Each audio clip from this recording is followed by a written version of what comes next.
បាទបងប្អូនប្រិមិត្តបាទយើងឃើញហើយស្ថានភាពនៃរថយន្តសដេសនេះបាទគឺបើកទិសដៅពីត្បូងមកជើងបាទមកដល់ចំណុចកាត់ហេតុនឹងស្តុបនេះបងប្អូនប្រិមិត្តបាទដោយបានជ្រុលលបឿនមកបុកនៃរថយន្តម៉ាក Ford មួយគ្រឿងទៀតបាទបណ្ដាលឲ្យខ្ទេចនៃផ្នែកខាងមុខបាទហើយរថយន្តម៉ាកសដេសនេះគឺបំពាក់នៃផ្លាកលេខភ្នំពេញ 2C N9997 បាទបង្ករងការខូចខាតយ៉ាងដំណំចំណែកឯតកងរថយន្តគឺសមត្ថកិច្ចលោកបាននាំទៅខណ្ឌហើយបងប្អូនប្រិមិត្តយើងបាទ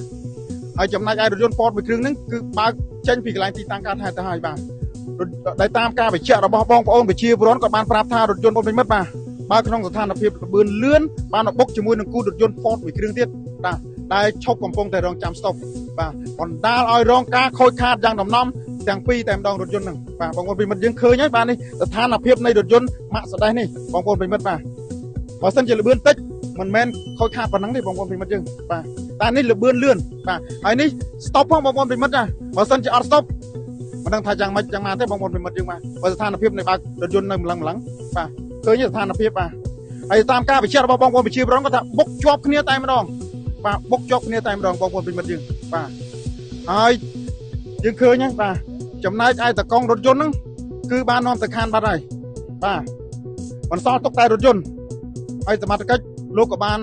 យករថយន្តស្ទូចដើម្បីស្ទូចរថយន្តខាងលើនេះទៅដាក់នៅសាលាខណ្ឌបាទអញ្ចឹងមិនថាបើកបរសូមឲ្យមានការប្រុងប្រយ័ត្ន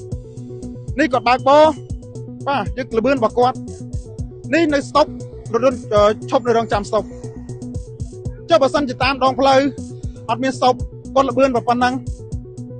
លឿនទៅជ្រុលទៅបុកម៉ូតូបុករថយន្តផ្សេងបងប្អូនប្រិមិត្តបាទយើងឃើញបើកបរសូមមានការប្រុងប្រយ័ត្នបាទលបឿនផ្លូវល្មមយើងបើកតាមល្មមទៅបាទយើងកុំលឿនពេកនេះស្តុបមានទាំងម៉ូតូមានទាំងរថយន្តបងប្អូនប្រជាពលរដ្ឋកំពុងតែធ្វើដំណើរកំពុងតែរងចាំស្តុបនេះចេះបុកគូរថយន្តចុះបើសិនជាម៉ូតូនេះឈប់នៅហ្នឹងនៅស្តុបហ្នឹងចុះបើបុកម៉ាំងទៅរះទៅអស់តែម្ដងយើងគិតតែម៉េចបងប្អូនប្រិមិត្តយើងបាទអញ្ចឹងមិនថាការបើកបរមានការប្រុងប្រយ័ត្នមែនយើងចិត្តតែជន់ទៅយើងអត់គោរពនៃភ្លើងសញ្ញានៃស្តុបទេបាទយើងទៅគោរពភ្លើងស្តុបបាទយើងបន្ថយលបឿនបាទបងប្អូនប្រិមិត្តឃើញហើយបាទមានម៉ូតូមានរថយន្តបាទគាត់មកដល់កន្លែងស្តុបគឺគាត់ឈប់ហើយនេះបងប្អូនប្រិមិត្តឃើញហើយបាទនេះបាទយើងឃើញហើយម៉ូតូរថយន្តទៅដល់កន្លែងស្តុបគឺគាត់ឈប់ហើយយើងមិនប្រអន់យើងបើកយ៉ាងលឿនមិនចូលទៅបុកហើយបាទបុកទៅដល់បងប្អូនប្រជាពលរដ្ឋទេតែគាត់កំពុងឈប់រងចាំស្តុបបាទបងប្អូនប្រិមិត្តយើងឃើញហើយបាទរថយន្តសដេសខាងលើនេះបាទឥឡូវហ្នឹងគឺបើកឡើងទៅលើរថយន្តស្ទូចដើម្បីយកទៅរក្សាទុកនៅឯសាលាខណ្ឌបាទយកទៅរក្សាទុកនៅឯសាលាខណ្ឌចំណែកឯតកងរថយន្តហ្នឹងគឺសមត្ថកិច្ចលោកក៏បាននាំទៅសាលាខណ្ឌបាត់ទៅហើយបាទបងសុំសួរបន្តិចបានទេបងរថយន្តហ្នឹងបើកលបឿនប៉ុណ្ណាណាបងបានបុកគៀបជាប់គ្នាអញ្ចឹងបងអត់ដឹងលបឿនដែរដល់គេបុកជាប់គ្នាណាមកដល់គេបុកជាប់គ្នាទៅហើយបាទហើយមិនតិចទេបងមកទៅបើអរិញខ្ទេចនៅផ្នែកខាងមុខរថយន្តសដេសហ្នឹងបងតែអាហ្នឹងអត់ទេទៅតិចតែអាពតទៅតិចតែការខូចតិចតែហ្នឹងពតត្រូវមិនតិចដែរទេប៉ុន្តែសដេសនេះខូចខ្លាំងតែម្ដងបងចូលតាមទេត្រូវកង់ស្គួរពីក្រោយទៀតអូត្រូវកង់ស្គួរពីក្រោយបងណាហើយវ័យប្រហែលជាប៉ុន្មានណាបើកបររថយន្តបងប្រុសមានតែអូនអូក្មេងដែរបងប្រុសណាក្មេងហើយជាវ័យប្រហែលជា8 9 10ឆ្នាំហើយបងណាហើយ20ជាងហើយ20ជាងហ្នឹងបងណាបើរៀងលឿនដែរមើលទៅបានតិចទៅហើយមកផ្នែកខាងមុខហ្នឹងបាទនេះតាមការបញ្ជាក់របស់បងប្រុសបងប្អូនប្រិមិត្តយើងបាទអញ្ចឹងមិនថាវ័យប្រហែលជា20ឆ្នាំជាងទេបងប្អូនប្រិមិត្តហើយបាទវ័យប្រហែលជា20ឆ្នាំជាងទេតែតាមការបញ្ជាក់របស់បងប្រុសហ្នឹងបាទហើយការថានេះគឺតាមបណ្ដោយ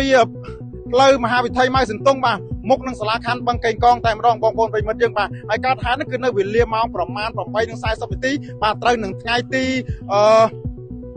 10 កក្កដាឆ្នាំ 2026បាទហើយយើងឃើញហើយបាទស្ថានភាពនៃរថយន្តគឺយកទៅខណ្ឌហើយដូចខ្ញុំបញ្ជាក់បងប្អូនប្រិមិត្តចឹងបាទកន្លែងនេះគឺ stop បាទអញ្ចឹងសូមបើកបរដោយការប្រុងប្រយ័ត្នបាទខ្ញុំបាទជំនាញភ្នាក់ងារនេសាទព័ត៌មានតាម7បាទធ្វើការអត្ថាធិប្បាយរកកំហុសខុសឆ្គងត្រង់ណាពាក្យពេចន៍មិនសមរម្យក៏សូមខន្តីអភ័យទោសបាទសូមបញ្ចប់ការផ្សាយត្រឹមនេះបាទសូមគោរពអរគុណសូមជម្រាបលាបាទ